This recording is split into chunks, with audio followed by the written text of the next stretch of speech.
کہ ہم بعض اوقات مشورہ بھی کسی سے لے رہے ہوتے ہیں، مشورہ اس آدمی سے، دینی مشورہ، دینی مسئلہ اور بات ہے، لیکن جو رائے اور مشورہ ہوتا ہے اولاً اس سے لینا چاہیے جو آپ سے محبت کرتا ہو۔ یہ بات ایک مین مشورے کے لیے، جب بھی آپ کسی معاملے میں کوئی مشورہ، آگے کوئی پلان بنانا چاہتے ہیں، ہر ایک سے رائے نہیں لیں، مشورہ اس سے لیں جو آپ سے دشمنی نہ کرتا ہو، جو آپ سے عداوت نہ رکھتا ہو، اس سے مشورہ قطع نہ کریں، آپ مشورہ کریں اس سے۔ اسی لیے نبی پاک صلی اللہ علیہ وسلم نے فرمایا تمہیں اچھا خواب آئے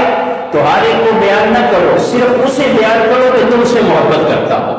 اچھا خواب اسی کو بیان کرو جو تم سے محبت کرتا ہو، وہ بھی ہر ایک کو بتانے والا نہیں ہوتا۔ تو ہر آدمی سے جو کسی کے دوسرے کے حالات کے بارے میں جانتا نہیں ہے، اس کے معاملات کو جانتا نہیں ہے، تو وہ اس کے بارے میں کیا رائے دے گا، کیا مشورہ دے گا؟ اور لوگ بسا اوقات الٹا ہی مشورہ دیتے ہیں، جانتے ہوئے بھی الٹا مشورہ دیتے ہیں۔ نبی پاک صلی اللہ علیہ وآلہ وسلم نے ارشاد فرمایا جس سے مشورہ مانگا جائے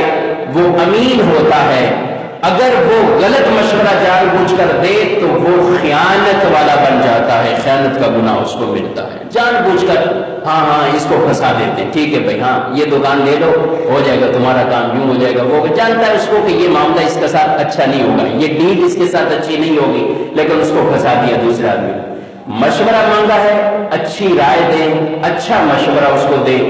جس میں آپ جانتے ہیں کہ یہ صحیح ہے تو اس کو مشورہ دیں، ورنہ اس سے آپ معذرت کر لیں، ورنہ خیانت کے گناہ گار ہوں گے۔ یہ تو صرف مشورے کے اوپر گئے، لیکن وہ لوگ ضرور اس بارے میں سوچیں جن کی نوکری اور جاب ہی یہی ہے کہ لوگوں کو غلط مشورے دے کے پھنسا کے یہ چیز بکوا دینا ہے، یعنی ان کو ڈیل ہی غلط کرنا ہے، بس ان کو پھنسوانا ہے اور ان کو کسی طرح پکڑ کر لانا ہے، چاہے وہ کوئی